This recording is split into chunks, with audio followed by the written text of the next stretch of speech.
পর্যায়ে মূসার মা দেখেন সকালবেলা ফেরাউনের বাহিনী বাড়িতে বাড়িতে ঘরে ঘরে বাচ্চাদেরকে খুঁজতে লাগলো। আস্তে আস্তে মূসার মা দেখেন তার বাড়িতে ঢুকে গিয়েছে, খুঁজতে লাগলো এই বাড়িতে কোনো বাচ্চা আছে কিনা। মূসার মার মনে পড়ে গিয়েছে, আমার চোখের সামনে আমার বাচ্চাকে টুকরা টুকরা করে দেবে, এর চাইতে স্বপ্নে দেখলাম বাচ্চাকে আগুনের ভিতরে ফেলে দেওয়ার জন্যে। জানি না, হয়তো কেউ না কেউ বাঁচাইয়া দিতে পারে। আল্লাহর উপরে ভরসা করে চুলার ভিতরে দাও দাও করে আগুন জ্বালাইয়া নিজের কলেজার টুকরা সন্তানকে আগুনের ভিতরে ফেলে দিয়েছেন। আগুন মানুষকে জানা জ্বালায়, এটা সত্য। আগুন জ্বালিয়ে ছাই করে দেয়, এটা সত্য। আর আল্লাহর উপরে তার বিশ্বাস ছিল, এটাও সত্য। কথা বলেন না কেন? আল্লাহর উপরে বিশ্বাসের শক্তি বেশি না আগুনের শক্তি বেশি? কথা বলেন, বিশ্বাসের শক্তি বেশি না কম? বলেন, কম না বেশি? ফেলে দিলেন। আমার বন্ধুগণ, আগুনে ফেলে দেওয়ার পরে ফেরাউনের বাহিনী বাড়ির ভিতরে ঢুকে গিয়েছে। বাচ্চা খুঁজতে লাগলো, খুঁজে খুঁজে পায় না, ঘরের কোনো জায়গায় পায় না। ডাক দিয়া বলছে, চুলার ভিতরে কি আগুন জ্বলে? তিনি বলছেন, তোমরা খুঁজে দেখো আমার ঘরে কিছু আছে কিনা। আমি তো বললাম তোমরা খোঁজো। পুরা ঘর তারা খুঁজতে লাগলো, কোনো বাচ্চাকে পাওয়া যায় কিনা। মূসার মা মূসাকে আগুনে ফেলে দিলেন। তারা চুলার দিকে যায় নাই, কারণ চুলার ভিতরে দাউ দাউ করে আগুন জ্বলে, এখানে তো কেউ কোনো বাচ্চাকে ফেলে দিতে পারে না। সবাই তখন চলে গিয়েছে। মূসার মা আস্তে আস্তে করে আগুনের কাছে যাচ্ছেন আর কাঁদতেছেন আর বলতেছেন, আল্লাহ, আমার বাচ্চা হয়তো জ্বলে পুড়ে ছাই হয়ে গিয়েছে। আগুনের কাছে গিয়ে দেখেন হযরতে মূসা চুলার ভিতরে দাউ দাউ করা প্রজ্বলিত আগুনের মধ্যখানে বসে বসে জান্নাতের আপেল বা সেব ফল খা। আল্লাহু আকবার! বাঁচাইয়া দিয়েছেন কে? আল্লাহ। মূসার মা সন্তানকে টান দিয়ে কোলে নিয়েছেন, বাঁচাইয়া দিয়েছেন আল্লাহ। কোলে নিয়েছেন, কাঁদতেছেন। পরের দিন স্বপ্নে দেখলেন কে যেন বলতেছে, মূসার মা, এই বাচ্চার এভাবে রাখতে পারবা না, এইভাবে এই বাচ্চাকে এভাবে রাখতে পারবা না, ফেরাউনের বাহিনী আবার আসবে। এর চাইতে একটা সিন্দুক বানাইয়া বাচ্চাটাকে সিন্দুকে দিয়া নদীতে ফেলে দাও। একদিন, 2 দিন স্বপ্ন দেখলেন, 3 দিন আবার দেখলেন। তিনি বললেন, আমার বাচ্চাকে আগুনে নদীতে ফালাইয়া দিলে বাঁচবো কেমনে? তিনি বললেন, যে তোমার বাচ্চাকে আগুন থেকে বাঁচিয়ে দিয়েছে সেই তোমার বাচ্চাকে পানিতেও বাঁচাইয়া দিবে। আল্লাহু আকবার! আমার বন্ধুগণ খুঁজতে লাগলেন কেমনে কেমনে তিনি সিন্দুক বানাবেন, খুঁজতে লাগলেন। হঠাৎ করে একদিন সকাল বেলা দেখেন ঘরের উঠানে আঙ্গিনার মধ্যে মাথায় সাদা পাগড়ি, পরনে সুন্দর সাদা লেবাস, মুখের মধ্যে সাদা দাড়ি, পিঠের মধ্যে একটা ব্যাগ নিয়া, কাটুরিয়ার কাঠের ব্যাগ নিয়া একজন লোক হাঁটতেছে আর ঘুরতেছে। মূসার মা বলছেন, কে তুমি? এখানে হাঁটাহাঁটি করা কেন? উনি ডাক দিয়ে বলতেছেন, আমি আর কেউ না, আমি একজন কাঠ মিস্ত্রি। কি মিস্ত্রি? মূসার মা বললেন, কাঠ মিস্ত্রি তুমি? আমি তো একজন কাঠ মিস্ত্রি খুঁজতেছি। কেন খুঁজেন? আমি তো একটা সিন্দুক বানাতে চাই। কাঠ মিস্ত্রি বলতেছে, এই পৃথিবীতে আমার চাইতে সুন্দর করে সিন্দুক এই পৃথিবীর কেউ বানাইতে পারবে না। সুবহানাল্লাহ, জোরে বলেন। মূসার মা বললেন, আমি তো মিস্ত্রি খুঁজি, তুমি যেহেতু সুন্দর করে সিন্দুক বানাতে পারো, আমার জন্য কি সিন্দুক বানাতে পারবে? মিস্ত্রি বলতেছে, কেমন সিন্দুক চাও? সিন্দুকে কয়টা দরওয়াজা? সিন্দুকের ভিতরে কয়টা ঘর হবে? সিন্দুকের কোন জায়গায় পার্সোনাল কি কি থাকবে বলেন, আমি এভাবেই বানাইয়া দিব। ওই মহিলা মূসার মা বলতেছেন, বাবা, আমি কি রাখবো না রাখবো সেটা আমি জানি, কি রাখবো না রাখবো আমি জানি, তুমি বানাইয়া দাও। তিনি বললেন, কত ইঞ্চি লম্বা, কত ফুট লম্বা বানাবো, চৌড়া কত ফুট হবে আমাকে তো বলতে হবে। মুসার মা বুঝলেন সত্যি তোমার বাচ্চা কত লম্বা, এটা দেখেই তো তাকে মাপ দিতে হবে। আবার চিন্তা করলেন এই মুহূর্তে যদি বলি আমার বাচ্চা মুসার জন্য আমি একটা সিন্দুক বানাতে চাই, আর এই লোকটা যদি ফেরাউনের লোক হয় আমার বাচ্চাকে মেরে ফেলবে। তিনি চিন্তায় পড়ে গেলেন কি করবেন কি না, কি করবেন কি না, কিছু বলবেন কি না। উনি আগন্তুক কাঠমিস্ত্রি বললেন আপনার চিন্তার কোনো কারণ নাই, আমি ফেরাউনের কোনো লোক না, আমি দুনিয়ার জমিনের সাধারণ কেউ না, আমি একজন ভালো কাঠমিস্ত্রি। আপনি বিশ্বাস রাখতে পারেন, আপনি বিশ্বাস রাখতে পারেন আপনার কাছ থেকে আপনার কোনো ক্ষতি হবে না। মুসার মা ডাক দিয়ে বলছেন বাবা সত্যি যদি তা হয় তোমাকে বলতে চাই শোনো, আমার একটা বাচ্চা আছে যার নাম রেখেছি মুসা, এই বাচ্চার জন্য সিন্দুক বানাতে চাই। ফেরাউন আমার বাচ্চাটাকে হত্যা করতে চায়, তুমি আমাকে বললে আমি তোমাকে দেখায় দিতে পারি, কিন্তু তোমাকে তো আমি চিনি না। তিনি আশ্বস্ত করে বলছেন মা টেনশনের কোনো কারণ নাই, বিশ্বাস রাখুন আমার দ্বারা আপনার কোনো ক্ষতি হবে না।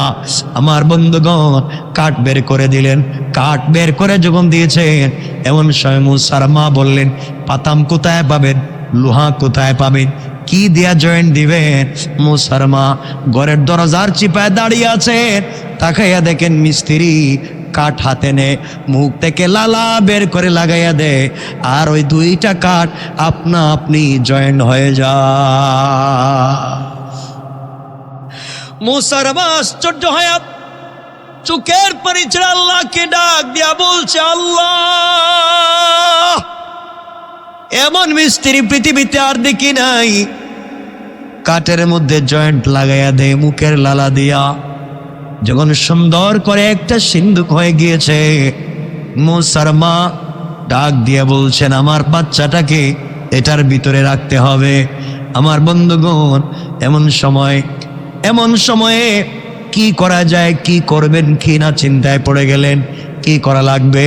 মুসার মা বাচ্চাটাকে দিচ্ছেন না, এমন সময় সিন্দুক যে বানিয়ে দিয়েছে মিস্ত্রি ডাক দিয়ে বলছে মুসার মা আমি ফেরাউনের লোক না, দুনিয়ার সাধারণ কোনো মানুষ না, আল্লাহ তাআলা আমাকে পাঠিয়ে দিয়েছেন সিন্দুক বানিয়ে দেওয়ার জন্যে। আমি হলাম আল্লাহর রহমতের ফেরেশতা, আমার নাম হলো হযরত জিবরাইল। আমি এসেছি মানুষের সুরত ধরে তোমার বাচ্চার জন্য সিন্দুক বানায় দিতে। জিবরাইল আল্লাহর কাছে ডাক দিয়া বলছেন আল্লাহ আপনার পয়গম্বরকে আমি সুন্দর সিন্দুকের ভিতরে রাখবো। আয় আল্লাহ কাঠের সিন্দুকে রাখলে তো তার ব্যথা হবে, পিঠে কষ্ট হবে। আল্লাহ বললেন ও জিবরাইল আমার বন্ধুরে কষ্ট দিতে চাই না, জান্নাত থেকে জান্নাতুল ফিরদাউস থেকে বাচ্চাদের লেপ তুষক নিয়ে যাও। সুবহানাল্লাহ বলেন, ওগুলো বিছায়া দাও। বিছিয়ে দিয়েছে। আল্লাহ বলছে ও জিবরাইল উনি আমার পয়গম্বর হবেন, তুমি আমার পয়গম্বরকে কুলে নিবা, হাতকে শক্ত করতে পারবা না, হাত নরম করে কুলে নিবা। আল্লাহর কাছে বলছেন আল্লাহ তুমি আমাকে মন ভালোবাসা পূর্ণ হাত দাও, মুসা আমার হাতে নিলেই যেন ঘুমিয়ে পড়ে যায়। সুবহানাল্লাহ বলে লম্বা হয়ে যেতেছে। মুসার মা মুসাকে জিবরিলের কুলে দিলেন, জিবরিলের কুলে গিয়ে মুসা ঘুমায় গেছে। এত আসতে বললেন না, ঘুমাইলে তো সিন্ধুকে রাখা যাবে না। সিন্ধুকে রেখে দিলেন, দরজার মুখ লাগাইয়া দিলেন, আর বলছেন মুসার মা ওটার নদীতে ফালাইয়া দিও। বাঁচাবেন কে? কে? মার মন। মার মনকে আর সব মানে নদীতে ফেলে দিয়া। মুসা ইসলামের বোন ছিল কুলসুম। কুলসুমকে বলছেন যাও তুমি দেখো এই সিন্দুকটা কই যায়। আপনারা গ্রামে একটা কথা বলে না, যেখানে বাঘের ভয় সেখানে রাত হয়। আস্তে আস্তে যেতে যেতে সিন্দুক ফেরাউনের ঘাটে। সুবহানাল্লাহ, এটা কি তো রমজানের রমজানের পরে গেতা সুবহানাল্লাহ কইবেন নি? কই গেছে? ফেরাউনের গাঁটে গিয়ে সিন্দুক লেগে গিয়েছে, আর যায় না। কুলসুম জঙ্গল থেকে সব দেখতেছে। লম্বা কথা, ফেরাউনের স্ত্রী আসিয়া অথবা ফেরাউনের আর এটা পালক মেয়ে ছিল, ওই মেয়ের দাসীরা তাকে গোসল করাবার জন্য আসছিল পানি নিতে। তারা এসে যখন সিন্দুক দেখছে, তারা মনে করছে রাজবাড়ি থেকে কোনো ডাকাত জিনিসপত্র চুরি করে নিয়ে যাওয়ার সময় ধরা খাওয়ার ভয়ে নদীতে ফেলায় গেছে। তারা এটা নিয়ে কাড়াকাড়ি শুরু করছে, কে নিয়ে যাবে, কে খুলবে, কে না। চিন্তা করলো যদি খোলার পরে মারামারি লেগে যায় তাইলে বাদশার বাড়িতে নিয়েই খুলি। ফেরাউন সিদ্ধান্ত নিয়েছিল মুসাকে হত্যা করবে, আর আল্লাহ সিদ্ধান্ত নিলেন ফেরাউন তোর বাড়িতেই মুসারে পাঠাইতেছি, দীক্ষা রাখিস। সুবহানাল্লাহ বললেন না? কে করতে পারে? আরো জোরে বলেন কে? আপনি কৌশল করবেন দিনকে মুছে দেওয়ার, আর আল্লাহ কৌশল করবেন দিনকে জিন্দা রাখবার। আল্লাহ পারেন কি পারেন না? আল্লাহর পয়গম্বর আখিরি জামানার নবী সরকারে কায়নাত দো জাহানের সরদার নবী রহমত জনাবে মুহাম্মদ রাসূলুল্লাহ সাল্লাল্লাহু আলাইহি ওয়াসাল্লাম দুনিয়ার জমিন থেকে চলে যাওয়ার অনেক দিন পরে একজন আল্লাহর গোলাম, যিনি আল্লাহকে বড় ভালোবাসেন, ভয় করেন, রাসূলে পাককে মোহাব্বত করেন, জান্নাতে যেতে চায়, একমাত্র কেবলমাত্র আল্লাহকে সন্তুষ্ট করতে চায়, দুনিয়ার জমিনে শুধুমাত্র কেবলমাত্র ইবাদত করে আল্লাহকে সন্তুষ্ট করতে চায়।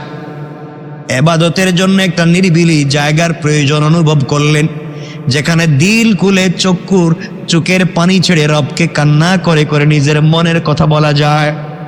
কারণ আপনি যদি কারো কাছে নিজের মনের কথা বলতে হয়, অবশ্যই তাকে আপনি একা একা খুঁজবেন। আপনি যদি আপনার এলাকায় এমপি মন্ত্রী বা কারো কাছে কোনো জিনিস চাইতে হয়, আপনি পাবলিকের সামনে বলতে চান না, আপনি একা একা জায়গা খোঁজেন, নিবৃতে একাকিত্বে যেন তাকে কিছু বলা যায়। আল্লাহর গোলাম আল্লাহকে একা একা খুঁজতে লাগলেন, আল্লাহকে একা একা নিবৃতে ডাক দিয়ে বলবেন, আল্লাহ ভুল করেছি, অপরাধ হয়ে গিয়েছে, একমাত্র কেবলমাত্র তোমাকে চাই, জান্নাতে যেতে চাই, নিজেকে জাহান্নাম থেকে বাঁচাতে চাই। আয় আল্লাহ তাআলা, তোমাকে ছাড়া তো আমার চলে না। আল্লাহর ওলি এভাবে আল্লাহকে চাওয়ার জন্য আল্লাহর কাছে ডাকবার জন্য জায়গা খুঁজলেন।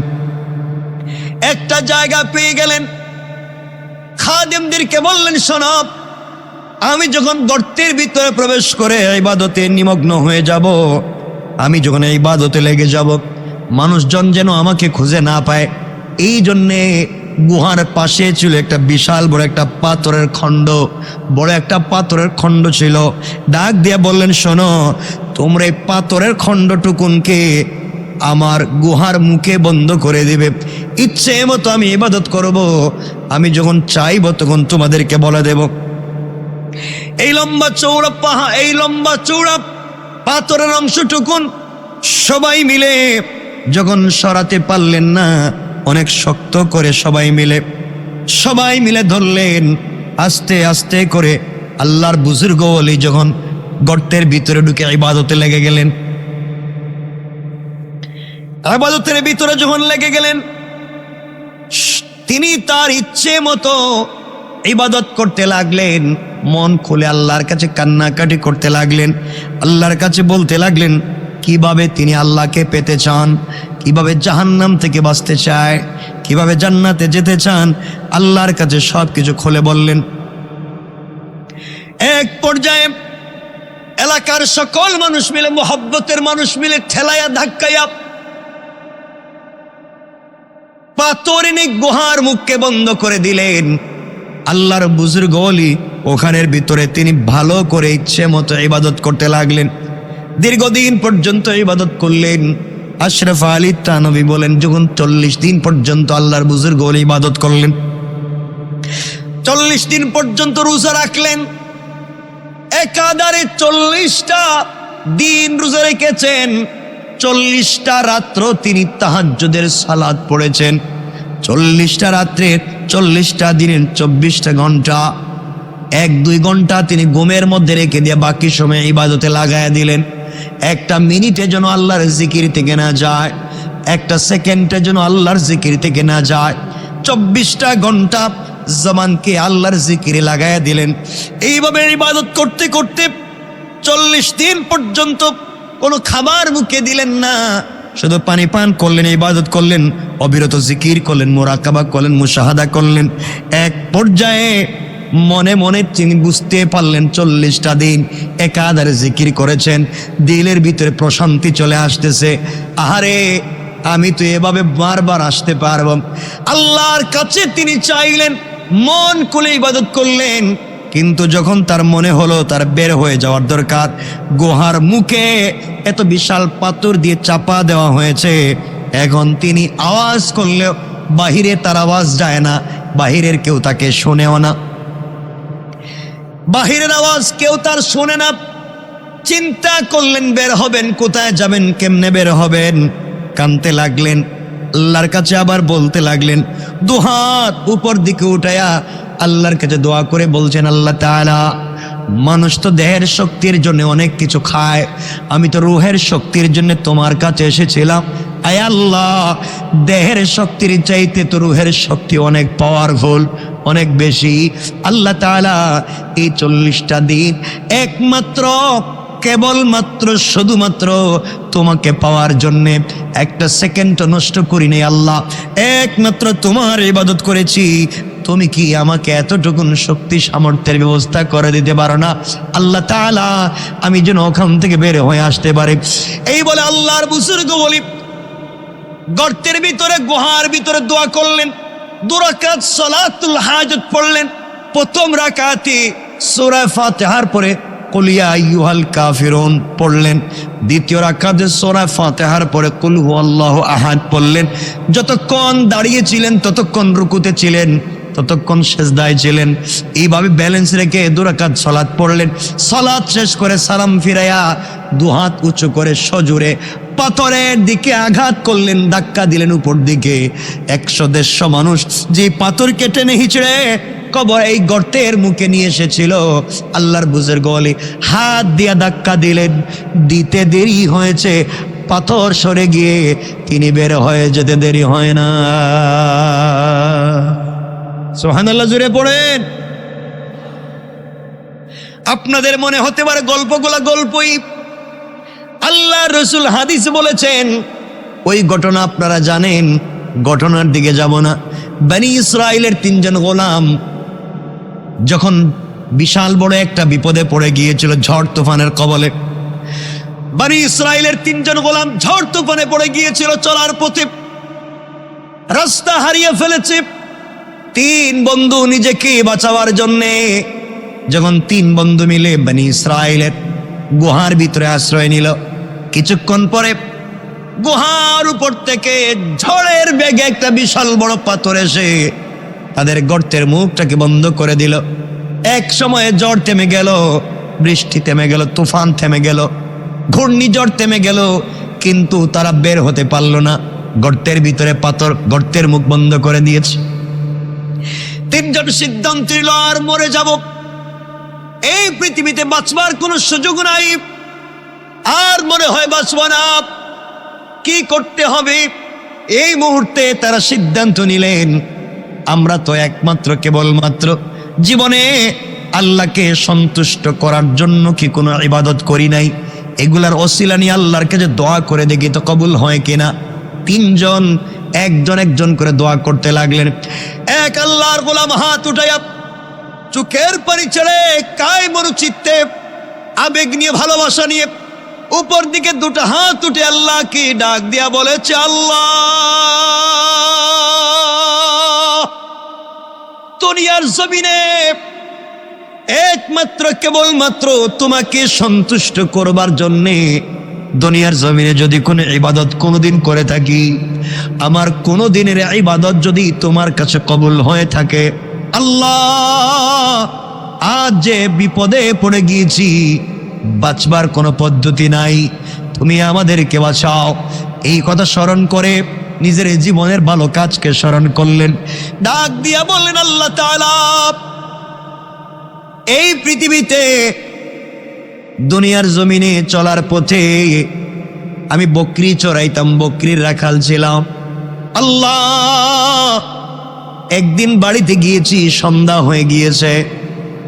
আমার প্রতিদিনের রুটিন ছিল বাড়িতে যাওয়ার পরে বকরির থেকে দুধ দোহন করে প্রথমে আমি আমার বৃদ্ধা মাকে পান করাই, এরপরে আমি আমার সন্তানদেরকে পান করাই। এইভাবে আমার দিন চলে যায়। আয় আল্লাহ, তাহলে একদিন আমি বাড়িতে গিয়েছি, সন্ধ্যা হয়ে গিয়েছে। বাড়িতে যাওয়ার পরে দেরি হয়ে যাওয়ার কারণে আমার মা ঘুমিয়ে পড়েছে। দুধের জন্য অপেক্ষা করে করে আমার মা ঘুমিয়ে গিয়েছে। আল্লাহ, আমার ছোট্ট ছোট্ট মাসুম বাচ্চারা, আমি যখন দুধ দোহন করলাম, দুধগুলা পাত্রে নিলাম, আমার বাচ্চাগুলা আমার কাছে এসে কান্না করে বলতেছে, বাবা, আমার হাতে ধরে পায়ে ধরে দাদু যখন ঘুমিয়ে গিয়েছে আপনি আমাদেরকে পান করান, এরপরে দাদু উঠলে আপনি দাদুকে দিবেন। আয় আল্লাহ তাআলা, একবারও আমি আমার সন্তানদেরকে দেই নাই। আমি মনে করেছি আমি আগে আমার মাকে পান করাবো, এরপরে আমার সন্তানদেরকে পান করাবো। আমার বাচ্চাগুলা হাউমাউ করে কাঁদতে কাঁদতে ঘুমিয়ে পড়েছে না খেয়ে। আমি দুধের গ্লাস নিয়ে মায়ের শিয়রে দাঁড়িয়েছিলাম। মা যখন ঘুম থেকে জাগ্রত হলেন, এরপরে আমি মাকে পান করালাম, এরপরে আমি আমার বাচ্চাদেরকে পান করালাম। আয় আল্লাহ, ওই দিনের কাজ যদি নির্ভেজাল একমাত্র কেবলমাত্র তোমাকে সন্তুষ্ট করবার জন্য হয়ে থাকে, আল্লাহ, আপনি কি খুশি হবেন না? ওই কাজের ওসিলায় হলেও আপনি আমাদেরকে বাঁচাইয়া দেন। দিল কুলে চোখের পানি ছেড়ে ডাক দিয়া বলেছে, বলতে দেরি হয়েছে, ওই পাথরের 3 ভাগের 1 ভাগ আপনা আপনি ভাবে গর্তের মুখ থেকে সরে যেতে 1 মিনিটও দেরি হয় না। সুবহানাল্লাহ, জোরে বলেন। তাহলে বোঝা গেল রুহের শক্তি আছে, নাই? বলেন নাই? আমার বন্ধুগণ আরেকজন হাত উঠিয়ে ধরেছে, আল্লাহকে চিৎকার করে ডাক দিয়ে বলেছে, আল্লাহ, আমার জিন্দেগিতে আমার স্বপ্ন ছিল আমার চাচাতো বোনকে বিয়ে করব, করতে পারি নাই। কিন্তু প্রতিদিন নিয়ত করতাম চাচাতো বোনকে ফুসলাইয়া হলো তার সাথে মেলামেশা করব। কোনোদিন পারি নাই, কত ট্রাই করলাম, কত চেষ্টা করলাম। আয় আল্লাহ, একদিন আমার চাচাতো বোন বিপদে পড়ে গিয়েছে, পয়সার জন্য আমার কাছে এসেছে। সে আমার কাছে এসে বলেছে, ভাই আমাকে একটু সহযোগিতা করো। আমি এটাকে সুবর্ণ সুযোগ মনে করলাম। আল্লাহ, আমি আমার চাচাতো বোনকে বলছি, দেখো আমি তোমাকে পয়সা দিতে পারবো, শর্ত হলো যা চাইবা তুমি তাই পাইবা, শর্ত হলো তোমাকেও আমি একান্তে পাওয়া লাগবে। শর্তে যদি রাজি হও তোমাকে পয়সা দিতে পারবো, টাকা দিতে পারবো। আয় আল্লাহ তাআলা, এক পর্যায়ে আমার বোন রাজি হয়ে গেল। আমি তাকে টাকা দিয়েছি। নির্ধারিত রাত আমরা একত্রিত হব, জায়গা নির্ধারণ করেছি। ওই ঘরের ভিতরে আমিও প্রবেশ করলাম। আমার চাচাতো বোন দাঁড়িয়ে আছে, চোখের পানি ছেড়ে ছেড়ে কাঁদতেছে।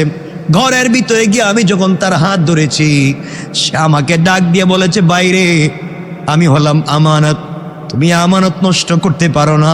তুমি যদি আমার সঙ্গে জেনা করো, হারাম করো, কেমনে আল্লাহর সামনে মুখ দেখাবা? কি আল্লাহর কাছে কি জবাব দিবা? আল্লাহর সামনে কি জবাব দিবা?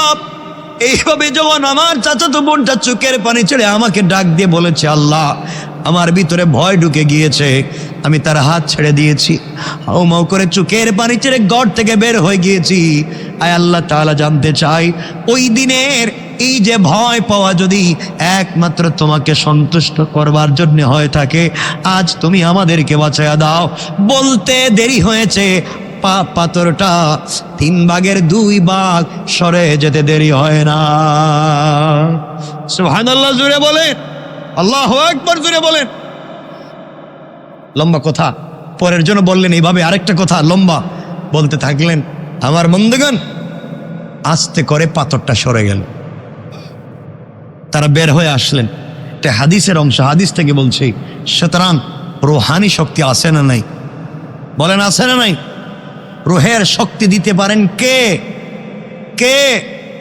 কিসের মাধ্যমে? বলেন রোজা। কিসের? সবাই বলেন। আমরা রোজা রাখতেছি তো, সবাই বলেন ইনশাল্লাহ। কি মানে এতদিন রাখেন নাই? বলেন আলহামদুলিল্লাহ। সবাই পড়ে আলহামদুলিল্লাহ। আমরা রোজা রাখতেছি এবং আগামীতে রাখবো ইনশাল্লাহ। বলেন ইনশাল্লাহ। আমার বন্ধুগণ, এই দুনিয়ার জমিনে আল্লাহ রব্বুল ইজ্জত ওয়াল জালাল আমাদেরকে বলেছেন, আমরা যেখান থেকে শুরু করতে চেয়েছিলাম, এই দুনিয়ার জমিনে রোজাদারের দোয়াকেই আল্লাহ বলছেন ইফতারের আগে কবুল করেন। তো আসতে বললেন, হুজুরে বলেন না সুবহানাল্লাহ। কে কবুল করবেন? কে? কেউ যদি রোজা রেখে আল্লাহর কাছে হাত উঠে আল্লাহ ফিরিয়ে দিবেন। আল্লাহ রাব্বুল ইজ্জত ওয়াল জালাল কোরআনে কারীমের 19 নম্বর পারা 25 নম্বর সূরা আল ফুরকানের 65 নম্বর আয়াত থেকে আল্লাহ বলছেন, ওয়াল্লাযীনা ইয়াকুলুনা রব্বানা সরিফ আন্না আযাব জাহান্নাম ইন্না আযাবাহা কানা গারামা। আল্লাহ রাব্বুল ইজ্জত ওয়াল জালাল বলছেন, মুসলমানেরা, রূহকে তোমরা শক্তিশালী করো। রূহ যদি পাওয়ারফুল হয়ে যায়, কিয়ামতের আগে, মৃত্যুর আগে তোমরা যদি রূহকে শক্তিশালী করে হাত উঠে দোয়া করো, সাকারাতের আগে, গারগারা শুরু হয়ে যাওয়ার আগে, কবরে চলে যাওয়ার আগে, মালাকুল মউত আজরাইল পৌঁছে যাওয়ার আগে, সাদা কাপড়ে প্যাকেটিং হয়ে যাওয়ার আগে, যে গোলাম আমি আল্লাহর কাছে হাত উঠে তওবা করবে, তওবা করতে দেরি হবে। আল্লাহ বলছেন, বান্দারে, তোমার দোয়াকে কবুল করে মাফ করে দিতে আমি আল্লাহর 1 মিনিটও দেরি হবে না। পড়েন সুবহানাল্লাহ। দোয়া কবুল করবেন কে? জোরে বলেন কে? আল্লাহ বলছেন তিনি রোজাদারের দোয়াকে কবুল করেন। কয়ভাবে? 3 ভাবে। কয়ভাবে? আসতে বলবেন না, জোরে বলেন কয়ভাবে? আরো জোরে বলেন। রোজাদারের দোয়াকে আল্লাহ তাআলা কবুল করেন 3 ভাবে। আল্লাহ রাব্বুল ইজ্জত ওয়াল জালাল আত-তারগীব ওয়াত তারহিব রাসূল পাক সাল্লাল্লাহু আলাইহি ওয়াসাল্লাম বলেছেন, ইন্না লিল্লাহি তাবারাকা ওয়া তাআলা উতাকাউ ফি কুল্লি ইয়াউমিন ওয়া লাইলাতিন ইয়ানি ফি রমাদান ওয়া ইন্না লিকুল্লি মুসলিমিন ফি কুল্লি ইয়াউমিন ওয়া লাইলাতিন দাওয়াতুন মুস্তাজাবাতুন। রাসূল পাক সাল্লাল্লাহু আলাইহি ওয়াসাল্লাম বলেছেন, রমজানের প্রতিটি দিন এবং প্রতিটি রাতে আল্লাহ পাক জাহান্নাম থেকে জাহান্নামের কয়েদীদেরকে মুক্তি দিয়ে থাকেন। আরেকটা জোরে বলেন। যারা জাহান্নামের অনন্তকালের কয়েদি,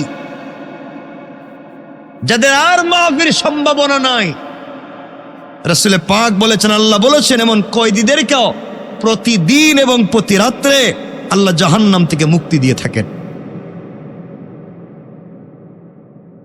সুবহানাল্লাহ। তো আসতে বললেন, কাকে মাফ করেন? জাহান্নামের কয়েদি। কয়েদি মানে কি? যার সাজা হয়েছে, নাকি? অপরাধ একটা, সাজা হয় নাই আরেকটা অপরাধ। অপরাধও করছে, সাজা হয়েছে, কয়েদি। এখন সশ্রম কারাদণ্ড আছে না নাই? বিনাশ্রম কারাদণ্ড আছে না নাই? এটা কার? কয়েদির। আল্লাহ বলছেন এমন জাহান্নামের কয়েদিদেরকেও তিনি মাফ করেন। তো আসতে বললেন, কোন দিন? রমজানের প্রতিটি রাতে, রমজানের প্রতিটি দিনে তিনি জাহান্নামের কয়েদীদেরকে মাফ করে দেন।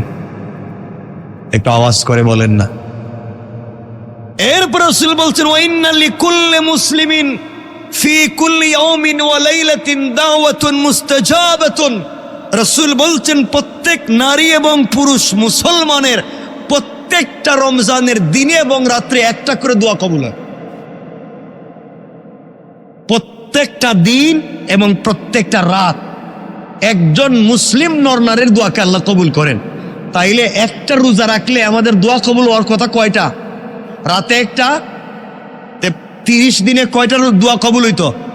কথা বলেন না। তাহলে আপনার আমার 60টা দোয়া কবুল হইলে আর রিক্সা চালাইবার কথা ছিল? কথা কয় না। ভ্যান গাড়ি, চুরি, ডাকাতি, এরপরে করে কেন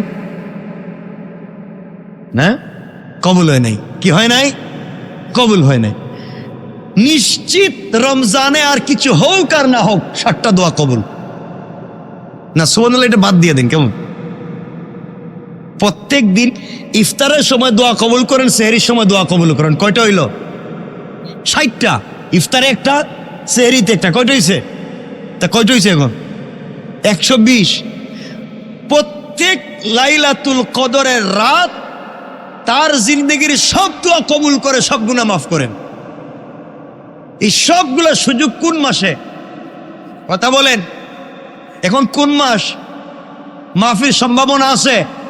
বলেন আছে। এরপরে পাই না কেন?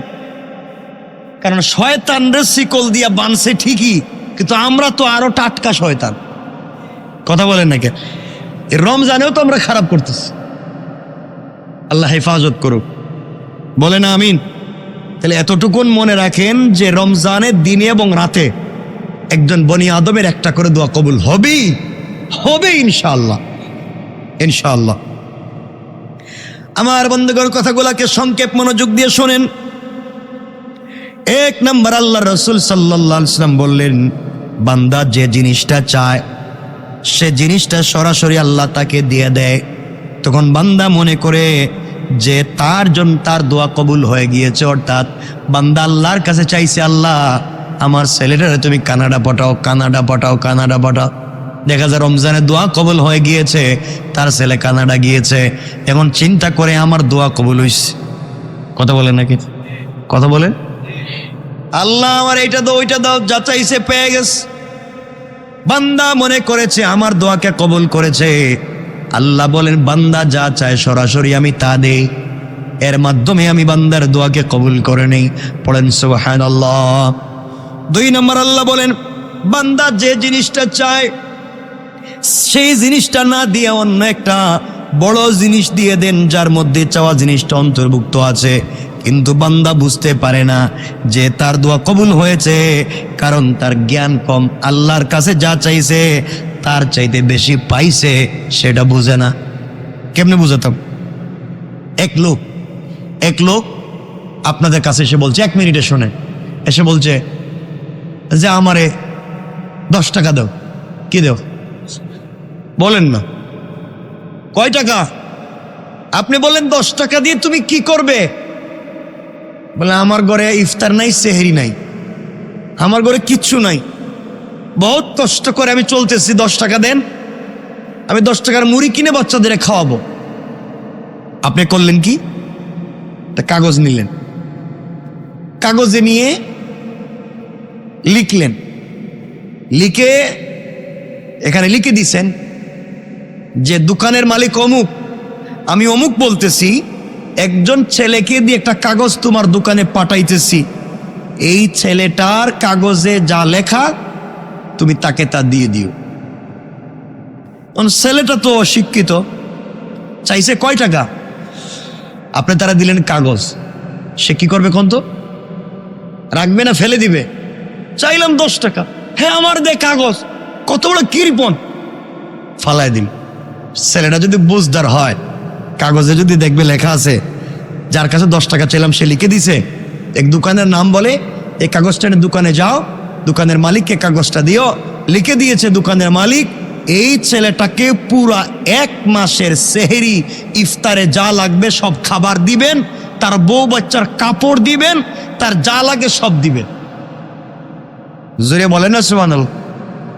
চাইছিল কয় টাকা, পাইছে কত? পুরো 1 মাসের খাবার। সুবহানাল্লাহ বললেন না? তাহলে বান্দা যেই জিনিসটা চাইছে এই জিনিসের ভিতরে আসেনি। কথা বলেন না কেন? কিন্তু সরাসরি চাইছে 10 টাকা, 10 টাকা পায় নাই, এই জন্য বুঝতেছে না তার দোয়া কবুল হয়েছে কিনা। কিন্তু তার পাওয়া জিনিসটাও আছে, চাওয়া জিনিসও আছে, আল্লাহ আরো বেশি দিবেন। সুবহানাল্লাহ বলেন না। বান্দা আল্লাহর কাছে যা চায় আল্লাহ হয়তো বাড়াইয়া দেন, কিন্তু কৌশলে দেন যে জিনিসটা চাইছে ওটা না দিয়ে অন্য জিনিসও দিতে পারেন। পারেন কি পারেন না? যেমন কোরআন থেকে একটা ঘটনা বলি, 1 মিনিটে, লম্বা করবা। হযরত মুসা আলাইহিস সালাম যখন তার পরিবার নিয়ে মাদিয়ান বা মাদাইন থেকে মিশর যাচ্ছিলেন, মাদিয়ান বা মাদাইন একটা জায়গার নাম, যেখানে বাড়ি ছিল কার? হযরত শুআইব নবিয়্যুনা আলাইহিস সালামের বাড়ি ছিল মাদিয়ান। শুআইব আলাইহিস সালামের মেয়ে সাফুরাকে বিয়ে করেছিলেন হযরতে মুসা। সুবহানাল্লাহ বলেন, জোরে কন। তিনি তো শুআইব পয়গম্বরের মেয়ে, হুজুরের মেয়ের বিয়ে করছেন। আপনারা তো হুজুরের মেয়ের নাম শুনলে কইবেন তো এর বিয়ে করে লাভ নাই, এটা বুরকা পরবে, হাত মোজা পা মোজা পরবে, স্টাইল করতে পারবে না, এর বিয়ে করে লাভ নাই। ঠিক কিনা? ঠিক কইছে কেন? হেরা ঠিক কইছে কেন? মানে তোমার নিয়ত খারাপ দেখতেছি। তুমি ঠিক কইছো, তো বিয়ে করতে আরো 30 বছর বাকি। ঠিক কইছে? হ্যাঁ, যারাই করেন একটা পর্দানশীল স্মার্ট, পর্দা একটা স্মার্ট, পর্দার মধ্যে একটা স্মার্টনেস আছে, এটার মধ্যে একটা সোসাইটি আছে, এটার মধ্যে একটা কোয়ালিটি আছে, এটার মধ্যে একটা মহাব্বত আর ভালোবাসা আছে। দিয়েছেন কে? এই যে দাড়ি, এই দাড়ির মধ্যে দুটো জিনিস আছে। একটা হচ্ছে পুরুষত্ব, মানে এটার মধ্যে আসে পুরুষত্ব এবং বীরত্ব। এই 2 জিনিস দাড়িতে আছে। যার দাড়ি নাই তার মধ্যে 2 জিনিস নাই। কারণ আপনাদের যাদের নাই, আপনাদের নিয়ত কি রাখবেন না? আওয়াজে মনে হইলো রাখবেন না, মনে রাখবেন তো ইনশাআল্লাহ। রেখে নেন। দাড়ি কাটেন কেন? কি সব, মানে কি লাভ হয় দাড়িটা কাটতে? আমিও দাড়ি রাখছি, খুব খারাপ লাগতেছে, খুব বাজে লাগতেছে। মানে কেউ বলতেছে না কিছু, মনে হচ্ছে বাজে লাগতেছে। বাজে লাগলে কি আর না লাগলে কি, রাখছি তো রাখছি। কে বলেছেন রাখতে? আমার কলিজার টুকরা প্রিয় হাবিব বলেছেন রাখতে। ভাল লাগলেও থাকবে, না লাগলেও থাকবে। এটার নামই হচ্ছে ঈমান, এটার নামই হচ্ছে ভালোবাসা। আল্লাহু আকবার। হযরত মুসা আলাইহিস সালাম থাকতেন কই? কথা বলেন নাকি? ফেরাউনের বাড়িতে। মুসা আলাইহিস সালাম থাকতেন কই? ফেরাউনের বাড়িতে। আমরা ঘটনার দিকে যাচ্ছি না, ফেরাউনের বাড়িতে থাকলেন, বড় হইলেন। কিন্তু ফেরাউন কি জানতো উনি মুসা? কথা বলেন না। ফেরাউন স্বপ্নে দেখছিল বনি ইসরাইলে একটা বাচ্চার জন্ম হবে, যে জন্মের পরে তার সিংহাসন যাবে, হে বেইজ্জত হবে। এই জন্য ফেরাউন পুরা দেশে ঘোষণা করলো ওই ছেলেকে হত্যা করা লাগবে। এই জন্য পুরা দেশে ঘোষণা করে দিল যে ছেলে জন্ম নিলেই হত্যা। ছেলে জন্ম নিলে। এর আগে আইন করলো বার্থ কন্ট্রোল, জন্ম নিয়ন্ত্রণ আইন করলো ফেরাউন। কিছুদিন যাওয়ার পরে বলল যদি ভুলে বাচ্চা জন্ম নেও ফেলে তাহলে হত্যা। এখন দেখলো এইভাবে কয়েক বছর যাইতে যাইতে এই দেশে কোনো ছেলে মানুষ নাই, কাজের জন্য খেদমতের জন্য মানুষ নাই। ঘোষণা করলো 1 বছরের ছেলেকে ছেড়ে দাও, 1 বছরের ছেলেকে মেরে ফেলো। কে বলল? যেই বছরের ছেলেদেরকে বাঁচাইয়া রাখবার কথা, এই বছর জন্ম নিলেন হযরতে মুসা আলাইহিস সালামের ভাই হযরতে হারুন। আর যেই বৎসরের বাচ্চাদেরকে মেরে ফেলবার কথা, এই বৎসর জন্ম নিলেন হযরতে মুসা। সুবহানাল্লাহ নাই? আরো জোরে।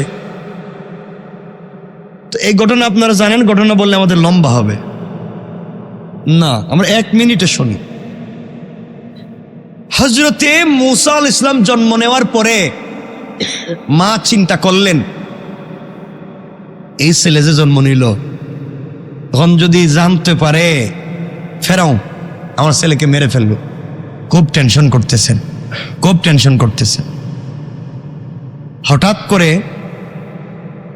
একদিন ঘুমাইছেন, ঘুমের ঘরে স্বপ্নে দেখেন কে যেন বলতেছে, মুসার মা, যদি কোনোদিন তোমার বাড়িতে ফেরাউন বা ফেরাউনের দল বাচ্চাদেরকে হত্যা করবার জন্য আসে, তাহলে তোমার বাচ্চাকে কুল থেকে চুলার আগুনে ফেলে দিও। কি কিসের আগুনে? চুলার আগুনে জ্বালাইতে পারে?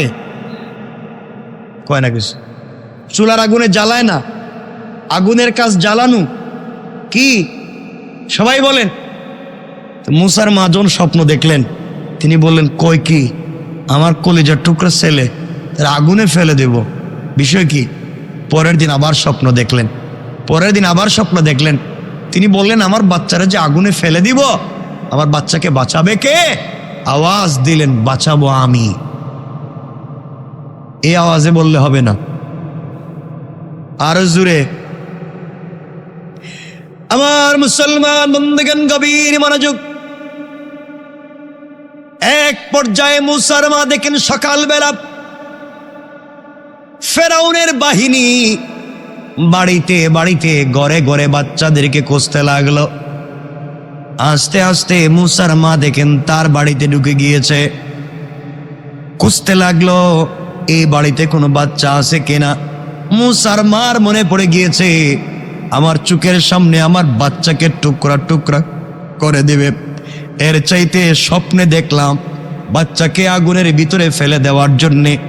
জানি না, হয়তো কেউ না কেউ বাঁচাইয়া দিতে পারে। আল্লাহর উপরে ভরসা করে চুলার ভিতরে দাও দাও করে আগুন জ্বালাইয়া নিজের কলেজার টুকরা সন্তানকে আগুনের ভিতরে ফেলে দিয়েছেন। আগুন মানুষকে জ্বালায়, এটা সত্য। আগুন জ্বালিয়ে ছাই করে দেয়, এটা সত্য। আর আল্লাহর উপরে তার বিশ্বাস ছিল, এটাও সত্য। কথা বলেন না কেন?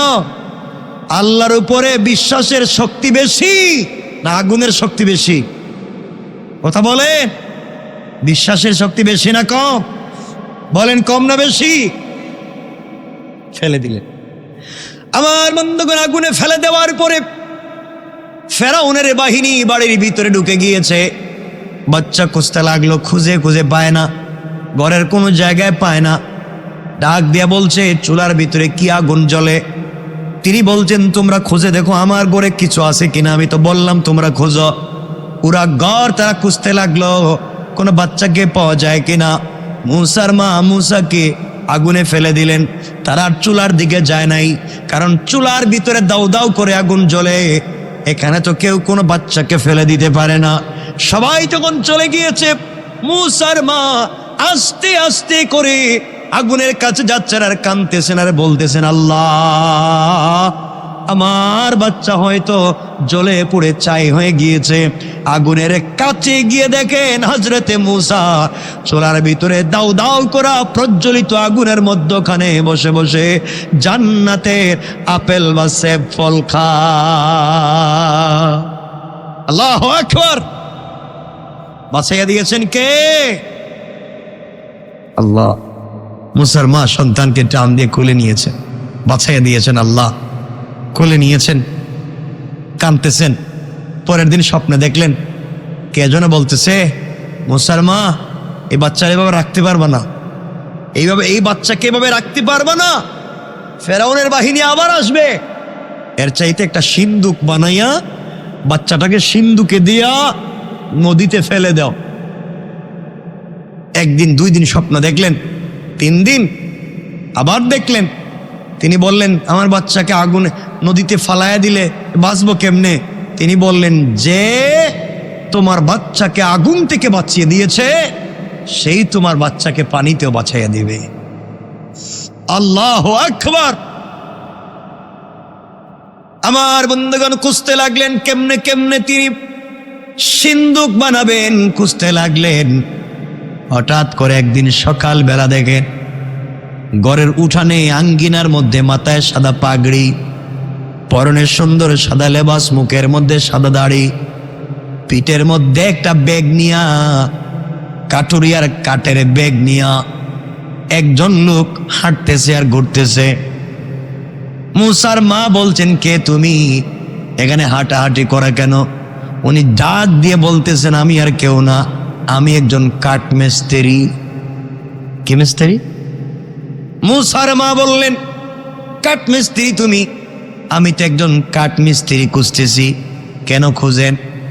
আমি তো একটা সিন্দুক বানাতে চাই। কাঠ মিস্ত্রি বলতেছে, এই পৃথিবীতে আমার চেয়ে সুন্দর করে সিন্দুক এই পৃথিবীর কেউ বানাইতে পারবে না। সুবহানাল্লাহ, জোরে বলেন। মুসার মা বললেন, আমি তো মিস্ত্রি খুঁজি, তুমি যেহেতু সুন্দর করে সিন্দুক বানাতে পারো, আমার জন্য কি সিন্দুক বানাতে পারবে? মিস্ত্রি বলতেছে, কেমন সিন্দুক চাও? সিন্দুকে কয়টা দরওয়াজা, সিন্দুকের ভিতরে কয়টা ঘর হবে, সিন্দুকের কোন জায়গায় পার্সোনাল কি কি থাকবে বলেন, আমি এভাবেই বানাইয়া দিব। ওই মহিলা মুসার মা বলতেছেন, বাবা আমি কি রাখবো না রাখবো সেটা আমি জানি, কি রাখবো না রাখবো আমি জানি, তুমি বানাইয়া দাও। তিনি বললেন, কত ইঞ্চি লম্বা, কত ফুট লম্বা বানাবো, চৌড়া কত ফুট হবে আমাকে তো বলতে হবে। মুসার মা বুঝলেন, সত্যি তোমার বাচ্চা কত লম্বা, এটা দেখেই তো তাকে মাপ দিতে হবে। আবার চিন্তা করলেন, এই মুহূর্তে যদি বলি আমার বাচ্চা মুসার জন্য আমি একটা সিন্দুক বানাতে চাই, আর এই লোকটা যদি ফেরাউনের লোক হয় আমার বাচ্চাকে মেরে ফেলবে।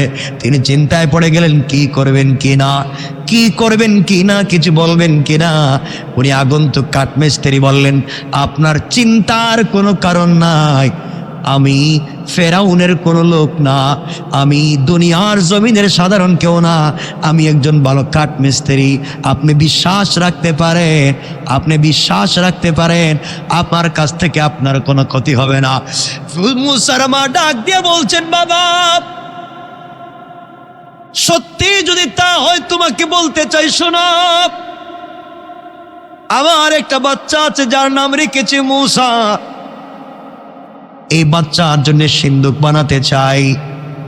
ফেরাউন আমার বাচ্চাটাকে হত্যা করতে চায়, তুমি আমাকে বললে আমি তোমাকে দেখায় দিতে পারি, কিন্তু তোমাকে তো আমি চিনি না। তিনি আশ্বস্ত করে বলছেন, মা টেনশনের কোনো কারণ নাই, বিশ্বাস রাখুন আমার দ্বারা আপনার কোনো ক্ষতি হবে না। আমার বন্ধুগণ কাঠ বের করে দিলেন, কাঠ বের করে যখন দিয়েছেন এমন সময় মুসার মা বললেন, পাতাম কোথায় পাবেন, লোহা কোথায় পাবেন, কি দিয়া জয়েন্ট দিবেন? মুসার মা ঘরের দরজার চিপায় দাঁড়িয়ে আছেন, তাকাইয়া দেখেন মিস্ত্রি কাঠ হাতে নে, মুখ থেকে লালা বের করে লাগাইয়া দে, আর ওই দুইটা কাঠ আপনা আপনি জয়েন্ট হয়ে যায়। মুসার মা আশ্চর্য হয়ে চোখের পানি ছেড়ে আল্লাহকে ডাক দিয়া বলছে, আল্লাহ এমন মিস্ত্রি পৃথিবীতে আর দেখি নাই, কাঠের মধ্যে জয়েন্ট লাগাইয়া দে, মুখের লালা দিয়া যখন সুন্দর করে একটা সিন্দুক হয়ে গিয়েছে। মুসার মা ডাক দিয়ে বলছেন, আমার বাচ্চাটাকে এটার ভিতরে রাখতে হবে। আমার বন্ধুগণ এমন সময়ে কি করা যায়, কি করবেন কি না চিন্তায় পড়ে গেলেন, কি করা লাগবে। মুসার মা বাচ্চাটাকে দিচ্ছেন না। এমন সময় সিন্দুক যে বানিয়ে দিয়েছে মিস্ত্রি ডাক দিয়ে বলছে, মুসার মা আমি ফেরাউনের লোক না, দুনিয়ার সাধারণ কোনো মানুষ না, আল্লাহ তাআলা আমাকে পাঠিয়ে দিয়েছেন সিন্দুক বানিয়ে দেওয়ার জন্যে। আমি হলাম আল্লাহর রহমতের ফেরেশতা, আমার নাম হলো হযরত জিবরাইল। আমি এসেছি মানুষের সুরত ধরে তোমার বাচ্চার জন্য সিন্দুক বানায় দিতে। জিবরাইল আল্লাহর কাছে ডাক দিয়া বলছেন, আল্লাহ আপনার পয়গম্বরকে আমি সুন্দর সিন্দুকের ভিতরে রাখবো। আয় আল্লাহ, কাঠের সিন্দুকে রাখলে তো তার ব্যথা হবে, পিঠে কষ্ট হবে। আল্লাহ বললেন, ও জিবরাইল আমার বন্ধুরে কষ্ট দিতে চাই না, জান্নাত থেকে, জান্নাতুল ফিরদাউস থেকে বাচ্চাদের লেপ তুষক নিয়ে যাও। সুবহানাল্লাহ বলেন, ওগুলো বিছায়া দাও। বিছিয়ে দিয়েছে। আল্লাহ বলছে, ও জিবরাইল উনি আমার পয়গম্বর হবেন, তুমি আমার পয়গম্বরকে কুলে নিবা, হাতকে শক্ত করতে পারবা না, হাত নরম করে কুলে নিবা। আল্লাহর কাছে বলছেন, আল্লাহ তুমি আমাকে মন ভালোবাসা পূর্ণ হাত দাও, মুসা আমার হাতিয়ে নিলেই যেন ঘুমিয়ে পড়ে যায়। সুবহানাল্লাহ বলে লম্বা হয়ে যেতেছে।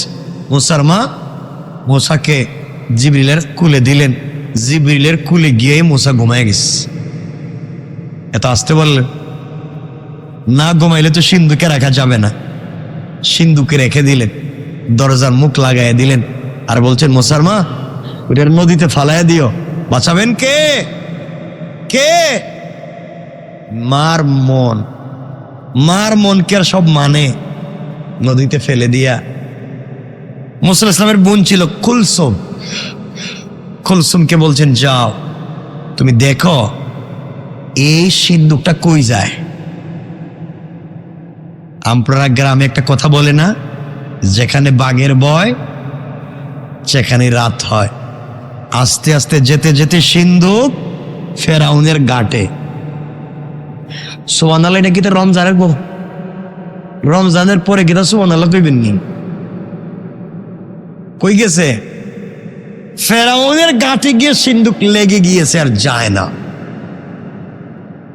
কুলসুম জঙ্গল থেকে সব দেখতেছে। লম্বা কথা, ফেরাউনের স্ত্রী আসিয়া অথবা ফেরাউনের আর এটা পালক মেয়ে ছিল, ওই মেয়ের দাসীরা তাকে গোসল করাবার জন্য আসছিল পানি নিতে। তারা এসে যখন সিন্ধুক দেখছে, তারা মনে করছে রাজবাড়ি থেকে কোনো ডাকাত জিনিসপত্র চুরি করে নিয়ে যাওয়ার সময় ধরা খাওয়ার ভয়ে নদীতে ফেলায় গেছে। তারা এটা নিয়ে কাড়াকাড়ি শুরু করছে, কে নিয়ে যাবে, কে খুলবে, কে না। চিন্তা করলো যদি খোলার পরে মারামারি লেগে যায় তাইলে বাদশার বাড়িতে নিয়েই খুলি। ফেরাউন সিদ্ধান্ত নিয়েছিল মুসাকে হত্যা করবে, আর আল্লাহ সিদ্ধান্ত নিলেন ফেরাউন তোর বাড়িতেই মুসারে পাঠাইতেছি, দীক্ষা রাখিস। সুবহানাল্লাহ বললেন না? কে করতে পারে? আরো জোরে বলেন কে? আপনি কৌশল করবেন দিনকে মুছে দেওয়ার, আর আল্লাহ কৌশল করবেন দিনকে জিন্দা রাখবার। আল্লাহ পারেন কি পারেন না? এই জন্য আল্লাহ কোরআনে বলছেন ওয়া মাকারু ওয়া মাকারা আল্লাহ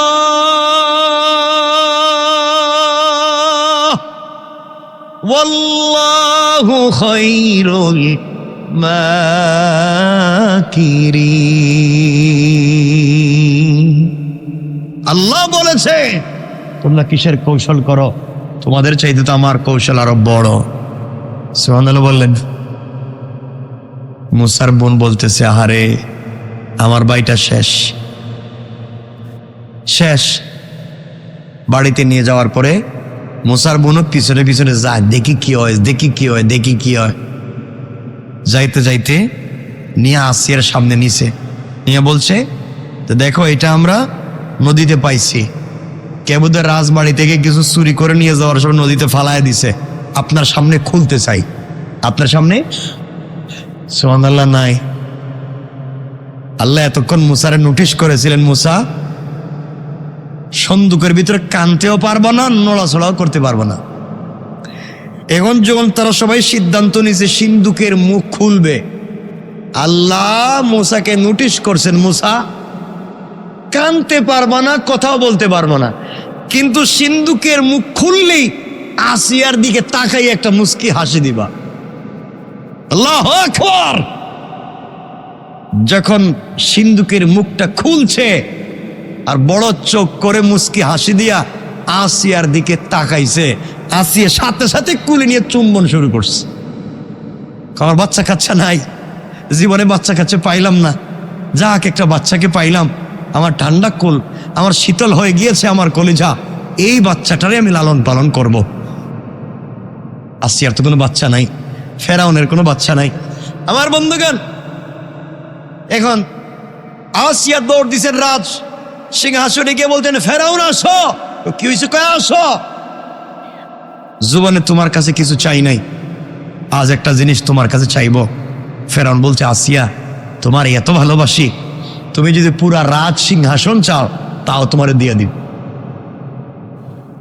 আসিয়া বলতেছে আমি এত কিছু চাইবো না, ছোট্ট একটা জিনিস চাইবো, আজকে তুমি দিবা কিনা হেডা কও।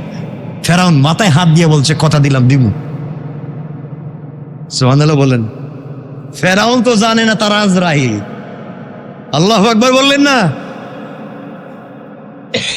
ফেরাউন গেছে, আল্লাহ বলছেন মুসা ফেরাউন যখন তোমারে দেখব তখন তুমি আরেকটু বেশি করে হাসবা। আল্লাহ আকবার বললেন না। ফেরাউনের কাছে নিয়ে হযরতে আসিয়া সিন্ধুকের মুখটা খুলছেন, হযরতে মূসা দিছেন হাইসা। ফেরাউন কোন আসিয়া, এটা কি? আসিয়া বলছেন, এটা তো সিন্ধুকে পাইছিলাম নদীতে, এটারে নিয়ে আইছি। ফেরাউন তো আমার কোনো বাচ্চা নাই, এটারই আমি লালন পালন করব। আল্লাহু আকবার, এটাই আমার পরবর্তী বংশধর, এরে বাঁচায় রাখবো। আল্লাহ কয় তোর গড়েই ফাটাইস, তুই এরে মারতে চাইছস, এরে তোর গড়েই রাখতেস। ফেরাউন কাসিয়া, বাচ্চাটার চেহারা সুরত তো খারাপ না, মারাত্মক সুন্দর, কিন্তু আমার ভয় হইতেছে এটা কি হিডে নাকি? কারণ যার ভিতরে ভয়, জঙ্গলে গেলেও পুলিশের ভয় থাকে, ঠিক কিনা? পাতা লতা যদি বেঙ্গেও নালা দেখো পুলিশিস, তখন ঠিক নেই। ফেরাউন কো মন ওই ডইব, তোমার কি মাথা খারাপ হয়েছে? আমি আনলাম পানি থেকে। আর সিন্ধুক, এটা কি আমাদের দেশের কোন মিস্ত্রি বানানো সিন্ধুক? আমাদের দেশের মিস্ত্রিরা কি এভাবে সিন্ধুক বানায়? সিন্ধুকে দেখেন না, কোনো লোহা দেখা যাচ্ছে না। তাও তো ঠিক, আমাদের দেশের মিস্ত্রিরা তো সিন্ধুক বানায় না, ওইটা মনে হয় অন্য কোনো দেশ থেকে বন্যায় বাসায় আইছে, তাও হইতে পারে। বাচ্চার চেহারাও তো সুন্দর, আমাদের দেশের পাবলিকের সাথে মিশে না, এটা মনে হয় অন্য দেশ থেকে আইছে। এটাই অন্য দেশ থেকে। আসিয়া কি করা যায়? ওটা লালন পালন করুন, ওইটা আমার কুলে দেও না। নেন, হযরতে মূসারে কুলে নিয়ে চুম্বন দেয়। সুবহানাল্লাহ বললেন না। আল্লাহকে মূসা তুই মারতে, আল্লাহকে ফেরাউন মারতে চাইছিস মূসারে, এবার মহব্বত কর, নিজে খাওয়াইয়া বড় কর। কয় আমার ছেলের আকিকা হবে, পুরো দেশে ঘোষণা করো আকিকা। আল্লাহকে মূসা, ফেরাউন যখন তোমারে কুলে নিব তখন হাউমাউ করে কান্না শুরু করে দিও। সুবহানাল্লাহ নাই। মূসারে যখন ফেরাউন কুলে নিছে, নিতেই দেরি, এখন ও মা ও মা মা মা মা, ঠিক নি? বাচ্চারা কান্না করে না, হুয়া হুয়া করা শুরু করছে, তো কান্না থামেই না, থামেই না। আল্লাহ বলছেন মূসা থামাইস না, আর বাড়াইয়া দে, স্পিরিট বাড়া, কান্না তো থামে না। ফেরাউনকে আসিয়া, এই বাচ্চারা তো বাঁচানো যাবে না, এই বাচ্চারা তো খাওয়াইতে হইব। দেখো তো আমাদের দেশের কারো দুধ এই বাচ্চাটা খায় কিনা, দুধ খাওয়াইয়া বাঁচাও। রাজবাড়িতে যত মহিলার বাচ্চা ছিল দুধ পান করাবার জন্যে মুখে স্তনের বুটা দেয়, আল্লাহ বলছেন মূসা খবরদার, মইরা গেলেও খাইবা না, ফালাই দিবা, বমি করে দিবা। আল্লাহ আকবার বললেন না, আরো জোরে বলেন আল্লাহু আকবার। এক পর্যায়ে মূসা তো কান্নাও থামায় না, কারো দুধ পান করে না। ফেরাউন দেখলা বাচ্চাটা বাঁচবে না, এবারই বোধহয় মইরে যাইব, কারো দুধ পান করে না। এক পর্যায়ে ফেরাউন বলে দিয়েছে, শোনো, যে বাচ্চাটাকে দুধ পান করাতে পারবে, যে বাচ্চাকে দুধ পান করাবে, সে যা চাইবে তাই পাইবে। আল্লাহু আকবার। মূসার বোন কুলসুম আসেনি? বলেন না, আসতে বললেন, আরো বলেন। কুলসুম কয় মনে মনে, এই বাচ্চা তো আমার মার দুধ ছাড়া কারো খাইতো না। সুবহানাল্লাহ বললেন না। এই জন্য আমার আল্লাহ বলছেন, ইন্না কাইদাশ শাইতানি কানা দাঈফা। আল্লাহু আকবার। দুনিয়ার জমিনে তোমরা যে কৌশল করলে রে, তোমাদের কৌশল আমার আল্লাহর কাছে মশা মাছির চাইতে আরো বেশি দুর্বল, কণ্ঠে কেনা। কুলসুম কয়, বাদশাহ, আমার কাছে এক মেয়ের, এক মহিলার সংবাদ আছে, নিজের মার কথা কয় না। ফেরাউন জানলে কি কাউরে আস্ত রাখবে না মেরে ফেলবে? আমার জানা মতে আমার কাছে একজন মহিলা আছে, এই দুনিয়ার সব বাচ্চাই এই মহিলার দুধ পান করে, আমার মনে হয় এই ছেলেটাও করব।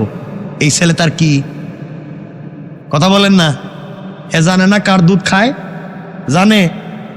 ফেরাউন কয়, তোর পায়ে ধরি, ওই মহিলার লুইয়া যা চাইবো তাই দিব। বাড়িতে গিয়ে বলছে, মা ভাই তো ফেরাউনের বাড়িতে। কস কি? মা এমনি এমনি না, খুব মহব্বত করে আদর করে কুলে নিয়ে রাখছে ফেরাউন, হেরে বাঁচাইতে চায়। মা কারো দুধ তো খায় না, এখন মা একটা কাজ করো, তোমারে নিয়ে যাই, আমরা কয়েক মিনিট আমরা শেষ করে দিচ্ছি। কষ্ট হচ্ছে? অসুবিধা নাই, ডায়াবেটিস নাই, প্রস্রাবে ধরে নাই, আমরা কয়েক মিনিট রেখে দিব, আর লম্বা করবে। আমার বন্ধুগণ, হযরত মুসার মা গিয়েছে, যাওয়ার পরে ফেরাউন বলছে, মা আপনি যা চাইবেন তাই দিব, আপনি দেখেন না বাচ্চাটা দুধ পান করেনি। মা বলতেছে, বাচ্চাটা তো আমারই। পৃথিবীর বাচ্চারা দেখবেন কারো কুলে গিয়া শান্তি নাই, মায়ের কোলে গেলেই শান্তি। আল্লাহ বলছেন, মুসা তোমার মা কিন্তু কুলে গেলেই কান্না বন্ধ করতে পারবা না, স্পিরিট আর বাড়াইয়া দিবা, কাঁদবা, কেউ যেন বুঝতে না পারে এটা কৌশল। আর তোমার মা স্তনের বুটা মুখে দিলেই দুধ পান করবা না, 2-4-10 বার ফালাই দিবা, এরপর আস্তে আস্তে খাইবা, তাইলে কিন্তু তোমার জিন্দা রাখা যাবে না। সুবহানাল্লাহ বললেন না? কৌশলটা কার? কুলে নিছেন, দেখে বাচ্চা আরো কান্দে, মা কই কান দিস না, এটা কি শুনবো? মা দিছে দুধ, খায় না। মুসার মা চিন্তা করে, আমার দুধ খায় না কেন? 2-4 বার দেওয়ার পরেই মুসা খাওয়া শুরু করছে। ফেরাউন তো নাচানাচি শুরু করছে, কয় তো আমার বাচ্চাটা বাইচা গেছে, এই বাচ্চারই আমি রাজ সিংহাসনে বসাবো। আল্লাহ কয়, হেরে দিয়েই তোরে থাপড়ামু। আল্লাহু আকবার বলেন, এরে দিয়েই তোরে ঠিক করুম। আমার বন্ধুগণ, সংক্ষেপ, আস্তে আস্তে মুসা বড় হতে লাগলেন। বাড়িতে মুসার মা বলে, আমি এইভাবে বাচ্চারা দুধ খাওয়াই না, আমার শর্ত আছে। কি শর্ত? আমার শর্ত হইলো, রাজবাড়িতে আমার একটা বাড়ি আমার নামে রেজিস্ট্রি করে দিতে হইব, এই বাড়িতে আমি থাকবো, বাচ্চারা নিয়ে কেউ ডিস্টার্ব করতে পারবেন না, সাথে সাথে আমার বাচ্চা কাচ্চা যা আছে সবরে দিতে হইব। সব দিলাম। দিয়া শেষ না, পুরা মাসের খাবারও দিতে হইব। খাবারও দিলাম। খাবার দিলে হইব না, কর্মচারী দিতে হইব, আরো দিলাম। এরপরে বাচ্চাটারে বাসা। আল্লাহ কয়, তুই একজনরে মারতে চাইছিল, এখন পুরা পরিবারের খাওয়া। সুবহানাল্লাহ বললেন না? কৌশলটা কার? আল্লাহ তো এভাবেই করে। সংক্ষেপ, আমার বন্ধুগণ, মুসা আলাইহিস সালাম বড় হয়ে গেলেন। এক কথা সংক্ষেপ, এতটুকুন বড় হয়ে গেলেন, ফেরাউন মুসা আলাইহিস সালামকে একদিন কুলে নিচে আদর করবার জন্য, একটু কুলে নিচে, কে হাঁটতে পারেন? কি নিচে? আমার ছেলে। কার ছেলে? আমার ছেলে। ফেরাউন বলতেছে, আমার ছেলে, আমার পরবর্তী বংশধর। কুলে নিচে মুসা আলাইহিস সালাম বাম হাত, ডাইন হাত দিয়ে না, বাম হাত গুড়াইয়া দিছে এক থাবড়া ফেরাউন থাবড়া খাইয়া উল্টা পাল্টা হইয়া 2-4 হাত দূরে পড়ছে। কয়, আসিয়া হেডাই তোই নেই, এই থাপ্পড় মারলো। আজকে আপনার মাথা খারাপ হয়েছে? এটা ছোট বাচ্চা, এটার আপনি কি বলেন? ও আসিয়া, বাচ্চাটা তো ছোট ঠিক আছে, কিন্তু থাপ্পড়টা তো মারাত্মক, আমার চোখ শুদ্ধ অন্ধ করে গেছে। ফেরাউন কয়, না, পরীক্ষা করা লাগবে। কেমনে পরীক্ষা করবেন? দেখবো বাচ্চাটা কিসে ধরে। এই বলে লম্বা ইতিহাস। এক জায়গায় রাখছে আগুন জ্বালাইয়া, আর এক জায়গায় খেজুর খুরমা, অথবা কোনো জায়গায় আছে স্বর্ণ। বাচ্চাটা কোন দিকে যায়? মুসা আলাইহিস সালামের হাত খেজুর খুরমা অথবা স্বর্ণের দিকে যাইতেছে, আগুনের দিকে যাইতেছে না। আল্লাহ বললেন, জিবরাইল, যদি মুসায় স্বর্ণ বা খুরমা খেজুরে হাত দেয়, তাহলে তো ফেরাউন মাইরা ফেলাইব, এর হাতটা নিয়ে আগুনে ঢুকায় দাও। জিবরাইল আগুনে হাত দিছেন, আঙ্গুলটা লাগছে, জিব্বায় দিছেন, জিব্বাটা পুড়ে গেছে। তুতলে এক কথা বলতেন মুসা আলাইহিস সালাম, তুতলে হজরতে আসিয়া মুসাকে কুলে নিয়ে ফেরাউন্ডে দিয়েছেন আবার থাপ্পড়। জানবে আপনি একটা বাচ্চারে মাইরে ফেলাই দিবেন, বাচ্চা আগুন চিনে না, হাত পা ফুড়াই দিবেন। আসিয়া, এটা তো ঠিকই দেখলাম, বাচ্চাটা তো আসলে বাচ্চাই, এটা আগুন চিনে না, কিন্তু থাপ্পড় তো মনে হয় 90 মন ওজনের রইব, থাপ্পড়টা তো বলতে পারতেছি না। চিন্তা করতেছেন কেমন থাপ্পড়া দিছে আমার বন্ধুগণ। এক পর্যায়ে মুসা আলাইহিস সালাম, আজকে আর বলতাম না, লম্বা হয়ে যেতেছে। মুসা আলাইহিস সালাম এক পর্যায়ে বড় হইলেন। ফেরাউনের এক বাবুর্চি ছিল, মুসা আলাইহিস সালামের বংশের এক ছেলের সঙ্গে রাস্তায় মারামারি করতেছে। মুসা আলাইহিস সালাম দেখলেন, দেখা তিনিও হাত ঘুরে দিছে থাপড়া, মুসা এরেও দিছে থাপ্পড়েও মরে গেছে। তখন চিন্তা করেন এই লোকের থাপড়ার মধ্যে কি ধরনের স্পিরিট, থাপ্পড়ে ঠেলে মানুষ মরে যায়। মুসা আলাইহিস সালাম যখন দেখলেন বাবুর্চি মরছে, মুসা বুঝলেন আমার আর ফেরাউন বাঁচিয়ে রাখবে না, এলাকা ছেড়ে দিলেন। যাইতে যাইতে গেলেন মাদিয়ান বা মাদাইন, এই যে শুআয়ব পয়গম্বরের এলাকায়।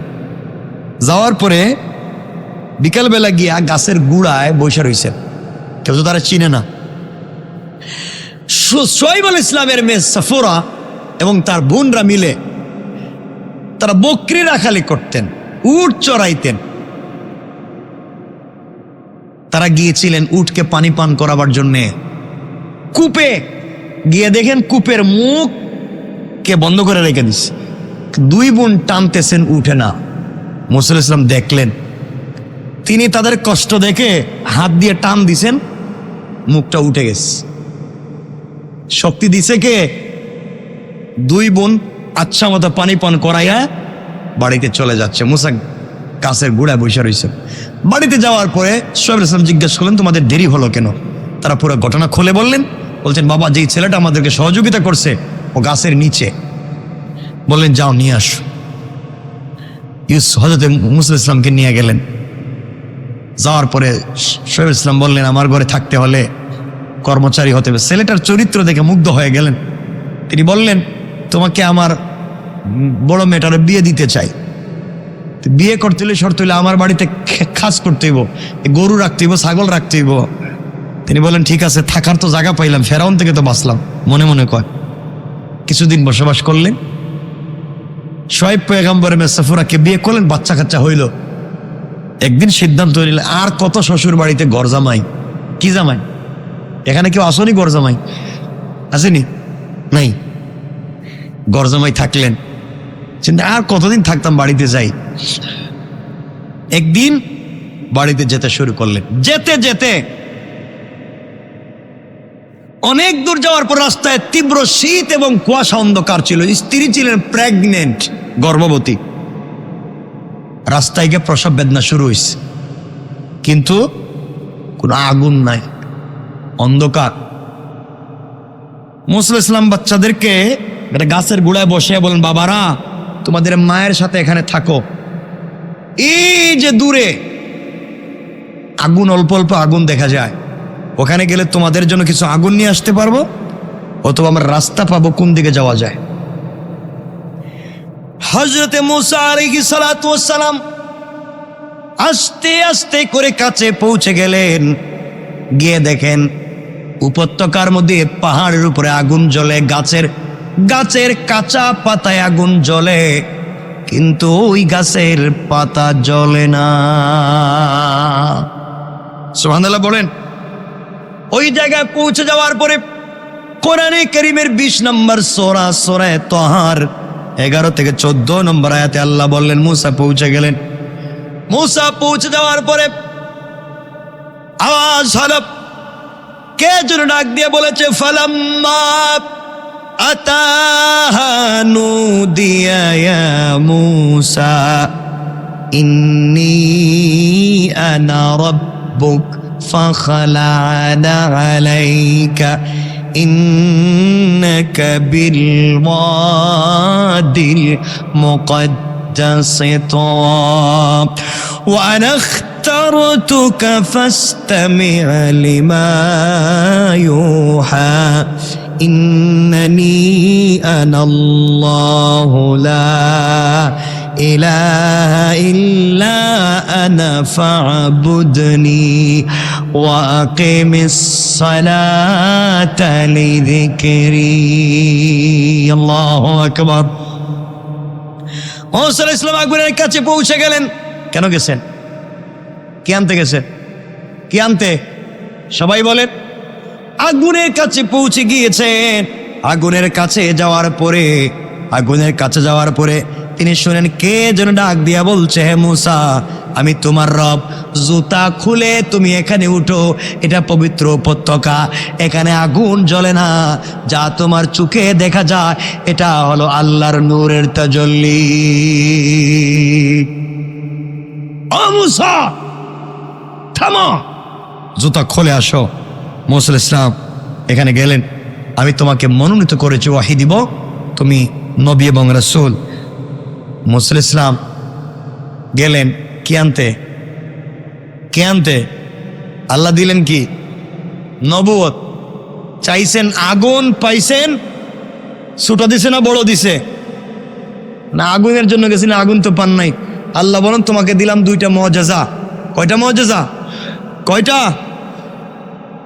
হাতে কি মুসার, এটা তো বললাম না, বলবো না। একটা মুআজিজা হলো বগল তলায় হাত নিয়ে বাইর করলে হাত 10 ব্যাটারি লাইটের মতো আলোকিত হয়ে যায়। যাও তোমাকে দিলাম মুআজিজা। মূসা আলাইহিস সালাম মুআজিজা পাইলেন। আমার বন্ধুগণ, গেছিলেন চুলার আগুন আনতে, আল্লাহ দিলেন মুআজিজা। চাইছিলেন ছোট, দিছেন। তাইলে বান্দার দোয়া এভাবেই কবুল হয়, যে জিনিস চাইছেন ওইটা না দিয়ে আল্লাহ বড় একটা জিনিস দিয়ে দিতে পারে, আর চাওয়া জিনিসটা তার ভিতরে থাকতে পারে। 3 নাম্বার, যেইভাবে দোয়া কবুল হয়, যে জিনিসটা চাওয়া সেই জিনিসটাও সরাসরি দেয় না, আবার কোনো জিনিসও দেয় না, আবার এমন জিনিসও দেয় না যার মধ্যেই জিনিস আছে। অর্থাৎ বড় দেয় না, ছোট দেয় না, যা চাই তাও দেয় না, বড় জিনিসও দেয় না। অর্থাৎ এই দোয়াটাকে আল্লাহ তাআলা রেখে দেন, পরকালে বড় করতে করতে বান্দার সামনে হাজির করে দেন।